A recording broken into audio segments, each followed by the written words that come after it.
बात करेंगे छत्तीसगढ़ सरकार के मिशन 2023 की, जिसके तहत भूपेश सरकार की योजनाओं और उपलब्धियों से जनता को कांग्रेस संगठन रूबरू कराएगा। इसको लेकर जशपुर में कार्यकर्ता सम्मेलन आयोजित हुआ, जिसमें कांग्रेस के पदाधिकारी और कार्यकर्ता के साथ प्रदेश अध्यक्ष मोहन मरकाम और वरिष्ठ नेता सरकार की योजनाएं घर घर तक पहुंचाने की रणनीति बताएंगे। जिसके बाद प्रदेश भर में पदाधिकारी और कार्यकर्ता आम जनता के घर जाकर सरकार की योजनाएं और उपलब्धियां बताएंगे। साथ ही केंद्र की मोदी सरकार की नाकामियां भी गिनाई जाएगी। पूर्व मंत्री बृजमोहन अग्रवाल ने कहा, कांग्रेस के पास कोई काम नहीं है, इसलिए ये सब कर रही है। वहीं कांग्रेस ने कहा कि सरकार के खिलाफ बीजेपी लगातार दुष्प्रचार कर रही है, इसलिए ये जरूरी है।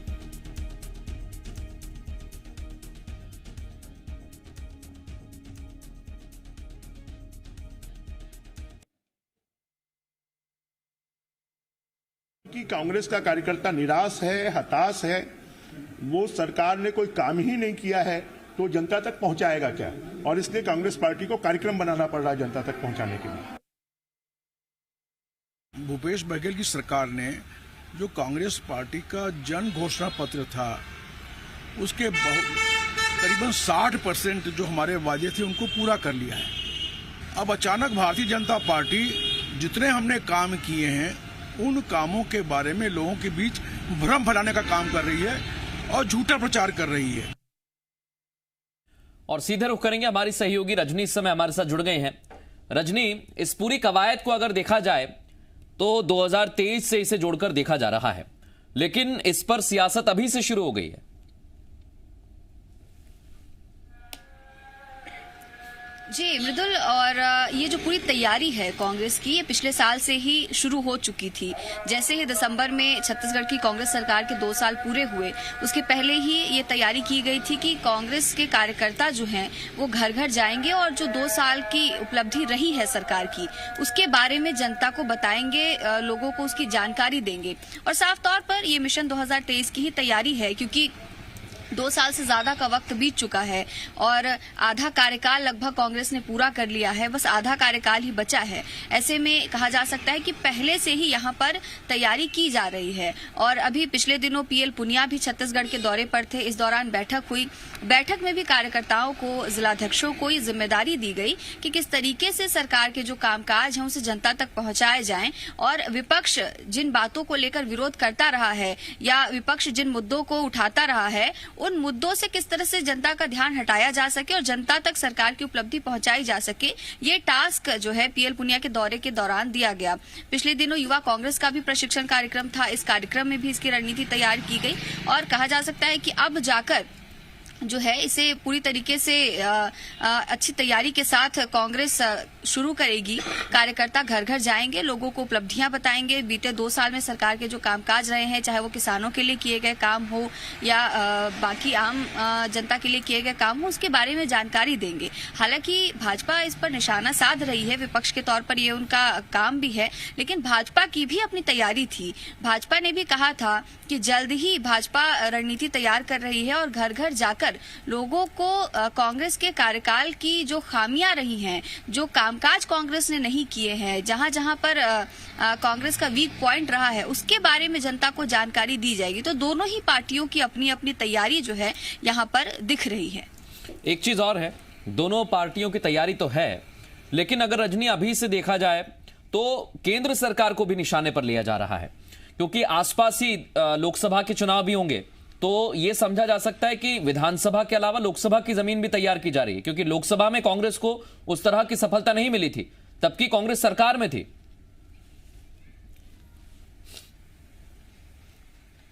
बेशक 60+ सीटों के साथ कांग्रेस सरकार में आए, रिकॉर्ड सीटें जीती थी कांग्रेस ने और 15 साल तक सत्ता में रहने वाली पार्टी महज 15 सीटों में सिमट गई थी।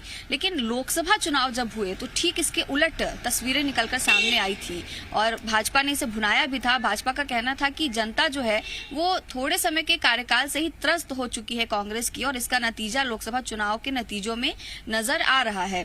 अब जो तैयारी की जा रही है ये विधानसभा के लिए है खास तौर से, लेकिन कहीं ना कहीं लोकसभा की भी तैयारी रहेगी, क्योंकि जब से कांग्रेस की सरकार सत्ता में आई है, न सिर्फ विपक्ष की बात होती है, बल्कि अगर कोई भी मुद्दा छत्तीसगढ़ में उठता है, चाहे वो किसानों का मुद्दा हो, धान खरीदी का मुद्दा हो, अर्थव्यवस्था का मुद्दा हो, जीएसटी का मुद्दा हो, ये तमाम ऐसे मुद्दे हैं जिनका जब भी जिक्र होता है तो केंद्र सरकार का भी जिक्र साथ में किया जाता है। तो ऐसे में एक तीर से दो निशाने। बिल्कुल रजनी, आप हमारे साथ बने रहिए। सुशील आनंद शुक्ला इस समय हमारे साथ जुड़ गए हैं और एक तीर से दो निशाने, ये कांग्रेस की तैयारी नजर आ रही है। सुशील जी, आप अपनी उपलब्धि तो गिनाएंगे ही, लेकिन केंद्र सरकार की नाकामी गिनाने के लिए भी तैयारी कर ली है।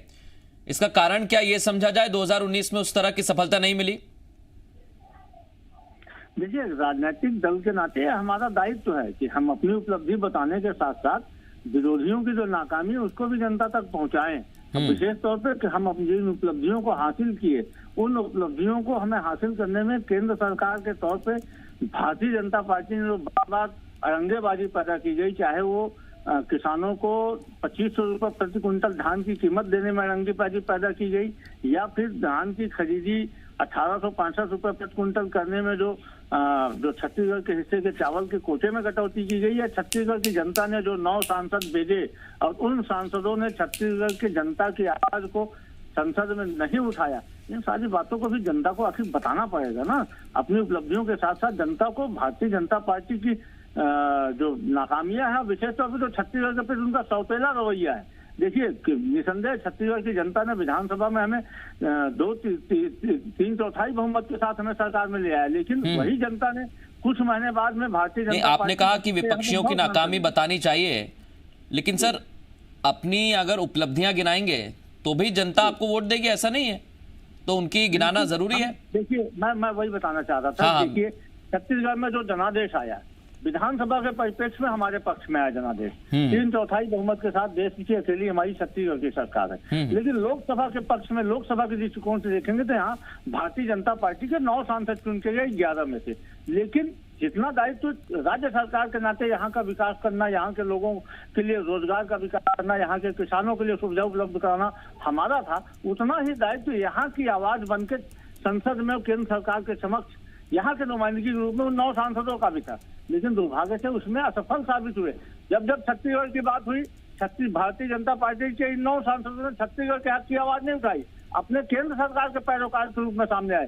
चाहे किसानों को बोनस देने की बात आई, जब हमने कहा कि आप छूट दिलवाइए, संसद में मोदी जी से बात करिए कि छत्तीसगढ़ धान उत्पादक राज्य है, इसको धान में छूट देनी चाहिए, लेकिन एक भी सांसद ने हमारी बात नहीं मानी। जब हम लोगों ने बोला कि राजीव गांधी किसान न्याय योजना में हमें छूट दिलाई जाए, तब भी नहीं माने।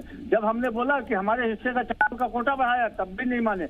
जब हम विभिन्न प्रकार की परियोजनाओं के बारे में छत्तीसगढ़ में लागू करने के बारे में अपने सांसदों से मदद मांगते हैं, केंद्र सरकार से मदद दिलवाइए, तब भी भारतीय जनता पार्टी के सांसद दुमहिया बात करते हैं। तो ऐसी स्थिति में जो भारतीय जनता पार्टी के नेता है, उनके बारे में हम अपनी उपलब्धियों के साथ साथ उन्होंने जो किया है उसको जनता के दरबार में ले जाना आवश्यक है। इसलिए हम जनता के पास में दोनों पहलुओं को लेकर जाएंगे। एक चीज और है सुशील जी, एक आखिरी चीज और मैं आपसे पूछना चाहता हूं, क्योंकि अच्छी बात है, कई मसलों पर सियासत होनी चाहिए और अगर आप सत्ता में आना चाहते हैं तो आपको विपक्ष की कमजोरी भी बतानी होगी। लेकिन एक बड़ा कारण यह भी है कि लगातार विपक्ष आप पर भी हमला करता रहा है और अभी की अगर तस्वीर देखें तो अभी तो चुनावों में काफी समय बचा है, लेकिन क्या 2023 की तैयारी अभी से कांग्रेस इसलिए कर रही है क्योंकि लगातार विपक्ष हमले बोलता है, या फिर आप जनता के बीच में अपने काम को लेकर जाना चाहते हैं? देखिए, आप बहुत ही नजदीक से छत्तीसगढ़ की राजनीति को देख रहे हैं। छत्तीसगढ़ में भारतीय जनता पार्टी सच्चाई जो है कि मुद्दा विहीन हो चुकी है। आज तक भारतीय जनता पार्टी ने एक भी ऐसे ज्वलंत मुद्दे को नहीं उठाया, बोलना चाहिए उनके सामने ऐसा कोई मुद्दा ही नहीं आया जो हमारी सरकार के ऊपर में उंगली उठा सके। मुझे गर्व है कि आज 2.25 साल 2.5 साल हमारी सरकार के ऊपर में एक सिंगल भ्रष्टाचार का आरोप भारतीय जनता पार्टी नहीं लगा पाई। और दूसरी बात, हमने जो कमिटमेंट किया, 36 में से 24 वादे हमारी सरकार ने पूरे किए और बाकी वादों को पूरा करने की दिशा में काम कर रही है। तो मैं ये मानता हूँ, और जो छत्तीसगढ़ की जनता इस चीज को देख रही है कि भारतीय जनता पार्टी छत्तीसगढ़ में पूरी तरीके से मुद्दा विहीन हो चुकी है, गुटों में बटी हुई है। तो ऐसी स्थिति में 2023 के लिए राजनीतिक दल होने के नाते हम अपनी तैयारी कर रहे हैं, लेकिन मैं ये मानता हूं कि भारतीय जनता पार्टी जो चुनौती प्रस्तुत करना चाहिए वह चुनौती इसलिए प्रस्तुत नहीं कर पा रही है कि हम अपने कमिटमेंट को पूरी सही ढंग से पूरा कर रहे हैं। तो जनता का जो विश्वास हमें 2018 दिसंबर में मिला था, आज 2021 फरवरी तक वो विश्वास कायम है। बिल्कुल। अमित चिमनानी इस समय हमारे साथ जुड़े हुए हैं, बीजेपी का पक्ष रखेंगे अमित चिमनानी जी। सुशील जी लगातार अमित जी बोल रहे थे कि हम इसलिए मैदान में उतरे हैं ताकि विपक्ष की कमजोरी भी बता सकें, तो वो केंद्र सरकार की कमजोरी भी गिनाएंगे और अपनी उपलब्धि भी गिनाएंगे। अमित चिमनानी जी सुन रहे हैं आप मुझे? एक बार सवाल फिर से करेंगे? जी जी अमित चिमनानी जी, मैं सवाल दोहरा देता हूं। सुशील जी लगातार मेरे साथ जुड़े हुए हैं और मिशन 2023 की तैयारी में कांग्रेस जुट गई है, लेकिन उसमें खास बात यह कि अपनी उपलब्धि गिनाने के अलावा वो आपकी कमजोरी यानी केंद्र सरकार की कमजोरी और नाकामी गिनाने वाले हैं। देखिए, आपका जी मध्य प्रदेश छत्तीसगढ़ का ही एक कॉन्क्लेव हुआ था अभी, जब सरकार के 2 वर्ष पूरे हुए थे, तब स्वास्थ्य मंत्री जी को जी मीडिया ने इनवाइट किया था और उनसे पूछा था कि आपका क्या कहना है, कितने वादे पूरे हो गए। तो उन्होंने जवाब दिया था कि हम अभी 1/3 वादों पे काम शुरू कर चुके हैं, 2/3 वादों पे काम शुरू करना भी बाकी है। तो किसका प्रचार कर रहे हैं? 1/3 वादे जो शुरू किए हैं, बहुत सारी ऐसी घोषणा पत्र में इन्होंने बातें कही हैं जिससे वो साफ मुकर गए हैं।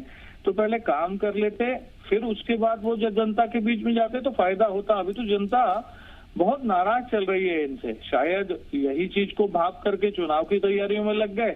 एक तरफ इनको काम करने पे ध्यान देना चाहिए, लेकिन इनको अचानक चुनाव की याद क्यों आ गई? शायद परेशानी हो रही है, पता पड़ रहा है कि जनता जो है वो नकारात्मक हो रही है कांग्रेस के प्रति, इसीलिए शायद डर सता रहा है। और केंद्र सरकार से पहले दिन से बैर है। अब वो दिल्ली में जाकर के केंद्र सरकार की तारीफ करते हैं मुख्यमंत्री जी, और रायपुर आकर के बुराई करते हैं। केंद्र सरकार ने जितना मदद किया है कोरोना काल में, या राष्ट्रीय राजमार्गों को लेकर के, या जो बजट के द्वारा मदद मिली है छत्तीसगढ़ को, उसके लिए कांग्रेस के नेताओं ने तो धन्यवाद दिया है। तो इसका प्रचार जरूर वो कर सकते हैं, कोई दिक्कत नहीं है। और केंद्र सरकार की जो योजनाएं ये नहीं चला रहे हैं, जैसे 5 लाख मकानों को इन्होंने वापस कर दिया, यानी कि छत्तीसगढ़ के 5 लाख परिवार अब फिर से कच्चे घरों या सड़कों में रहने को मजबूर हो जाएंगे राज्य सरकार की वजह से। तो इसका प्रचार भी वो करें जरूर। शुभकामनाएं हैं। बहुत शुक्रिया अमित चिमनानी जी हमसे बात करने के लिए। सुशील आनंद शुक्ला जी आपका भी बहुत शुक्रिया तमाम बातचीत के लिए।